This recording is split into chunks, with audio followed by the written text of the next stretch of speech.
Hello, everyone, and welcome to Diplomatic Briefing. The 25th meeting of the SCO Heads of State Council was held at the Meijiang Convention and Exhibition Center in Tianjin. After the meeting, the statement unusually singled out and strongly condemned Israel and the United States for launching military aggression against Iran in June, causing civilian casualties, undermining regional and international security, and seriously impacting global peace and stability. The member states also support further improving and reforming the global economic governance system and will firmly uphold and strengthen an open, transparent, fair, inclusive, and non-discriminatory multilateral trading system based on internationally recognized principles and rules. They aim to promote the development of an open world economy, ensure fair market access, and provide special and differential treatment for developing countries. It is clear that this statement is directed at the United States.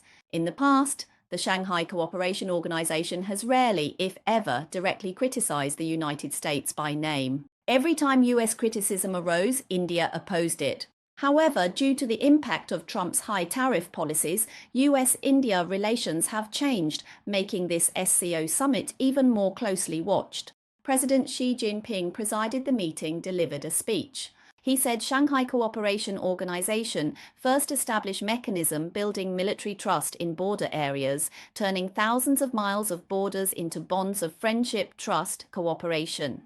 Earliest launched multilateral actions against three forces: terrorism, separatism, and extremism, steadily advancing law enforcement security cooperation, managing conflicts differences, external interference, regional peace stability.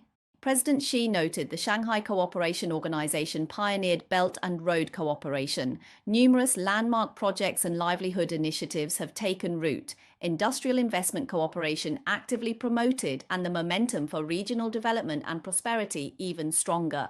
President Xi's goal for China and SCO member states' cumulative trade volume to surpass $2.3 trillion has been achieved ahead of schedule. The three-dimensional connectivity network is more complete. Nearly 14,000 kilometers of international road transport routes have opened between member states, and over 110,000 China-Europe freight trains have operated. President Xi stated the SCO was the first to conclude a long-term treaty of good neighborliness, friendship, and cooperation, declaring friendship for generations and never becoming enemies. Currently, the SCO is the world's largest regional organization, with 26 members cooperating in over 50 fields, and economic output nearing $30 trillion. Its international influence and appeal are increasing daily. 5 calls to action were put forward. First, uphold common ground while reserving differences. Second, adhere to mutual benefit and win-win cooperation. Third, persist in openness and inclusiveness. Fourth, uphold fairness and justice and oppose Cold War mentality, block confrontation and acts of bullying. Fifth, we must remain pragmatic and efficient. President Xi said that China has always linked its own development with the development of the Shanghai Cooperation Organization and with the aspirations of the peoples of all member states for a better life. To date, China's investment stock in other SCO member states has exceeded $84 billion, and its annual bilateral trade with other member states has surpassed $500 billion. In promoting the better development of the SCO, China has always emphasized the importance of being practical. China plans to implement 100 small but beautiful livelihood projects in member states in need, provide 2 billion yuan in gratuitous aid to member states within this year, and issue an additional 10 billion yuan in loans to members of the banking consortium over the next 3 years. Starting next year on the current basis, the number and amount of SCO special scholarships will be doubled. The SCO Doctoral Student Innovation Training Program will be implemented to jointly cultivate outstanding academic and research talent. In the next 5 years, 10 more Luban workshops will be established in member countries, providing 10,000 opportunities for human resources training.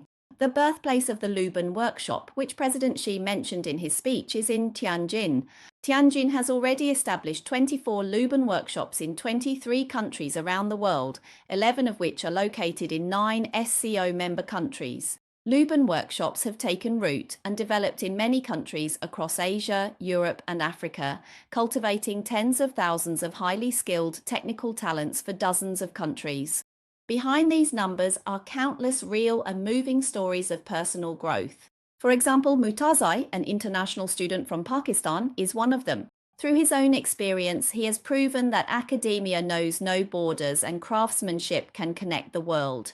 Mutazai summed up his academic journey, saying that after joining the Luban workshop, he not only mastered a wealth of cutting-edge skills, but also deeply experienced new cultures and things, and most importantly, realized his career dreams here.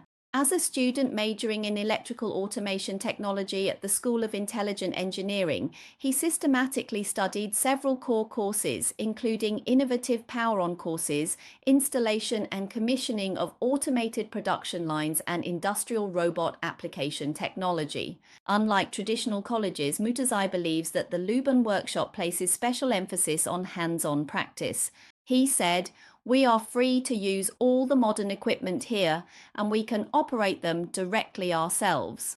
This kind of training approach allows us to be fully competent in our future jobs after just 1 or 2 weeks of adaptation. As for the future, this young Pakistani student has a clear plan. He said he wants to bring the advanced automation technologies he has learned here back to his hometown, especially innovative knowledge in electrical automation to contribute to the development of Pakistan's industry. The construction of the China-Pakistan Economic Corridor has provided him with broad prospects, and as a result, he hopes to become a bridge for technological exchange between the two countries. To briefly summarize, first, with the deepening of cooperation between China and the world, more and more foreign youths like Mutaz are drawing up their own career blueprints at Luban Workshop through these small yet impactful projects. When they return to their own countries, they can help with their country's development. Understanding China's advanced technologies, they become elites in their societies and are more willing to cooperate with China. Second, these students learn Chinese culture and China's modernization path in China, gaining understanding of the Chinese system. This helps them realize that, in addition to Western-style modernization, there is also Chinese-style modernization, which contributes to China's soft power growth.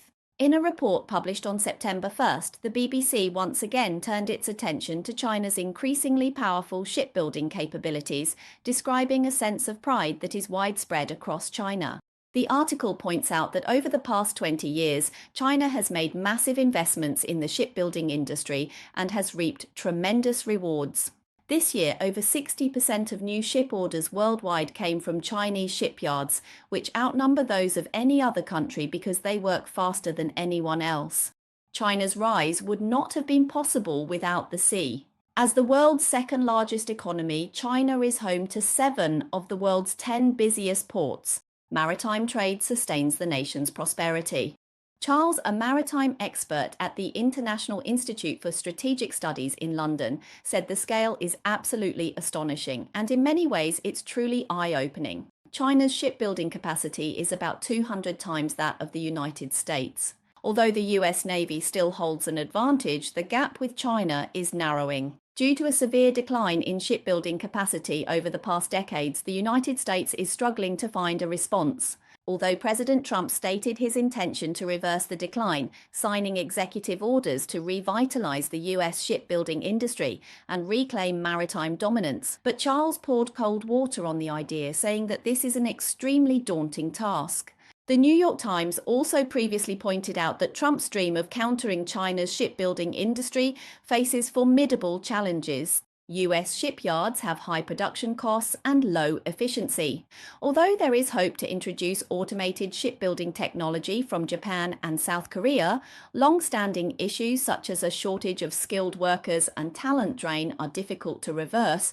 Historically, most of the US government's support efforts have ended in failure. Some American politicians and scholars are already worried that China's shipbuilding industry is simply unstoppable and that China is gaining an almost unassailable strategic advantage. A report by the Center for Strategic and International Studies, CSIS, A US think tank pointed out that from 2019 to 2023, China's four major shipyards, Dalian, Guangzhou, Jiangnan, and Hudong-Zhonghua, produced a total of 39 warships, with a combined displacement of 550,000 tons. The BBC noted that by comparison, the total displacement of the British Royal Navy is currently about 399,000 tons. Although the overall tonnage of the US fleet is larger, especially with its advantage in large aircraft carriers, China is quickly catching up. Palmer, a researcher at the Center for Strategic and International Studies, said there is no sign that China will slow down its shipbuilding pace. The number of vessels is not the only measure of a navy's effectiveness. However, China's ability to build ships in such large quantities is truly astonishing and could have strategic implications. The article analyzes that one of China's shipbuilding advantages lies in the fact that many shipyards supporting commercial shipbuilding can also help the Navy build warships. Falio, an expert on Chinese capabilities at the Center for Strategic and International Studies, said that in any protracted conflict, having shipyards capable of rapidly producing new ships is a tremendous strategic advantage. Merchant ships can transport supplies such as food to any conflict area. Without this capability, the United States may not be able to sustain a prolonged war. He said that ultimately it comes down to a straightforward question: who can more quickly and easily put more assets to sea? At present, the answer is China. According to the BBC, while the rise of China is seen as an emergence by the rest of the world, for China itself it is more of a revival. Behind the development of the Chinese Navy is a response to historical trauma. Between 1840 and 1949, China suffered 470 foreign invasions, resulting in immense hardship. China has vowed never to be humiliated again. Many Chinese people genuinely see the development of the Navy as a way to correct historical injustices. The rise of the Navy is not only about projecting power, but also about restoring national pride and ensuring that the painful memories of foreign invasions are never repeated. In short, while the BBC article evaluates the development of China's maritime power, it naturally does so through a biased lens. The report frequently uses terms like ambition and threat, but they cannot deny that the world is entering an era where the East is rising and the West is declining. Second, China's focus on shipbuilding stems from a painful past. Over a century ago, foreign ships and cannons forced open our doors. Remember history, never forget national humiliation. Today's China will not follow the West in invading others, but instead seeks to have a strong enough military to defend its borders and protect its overseas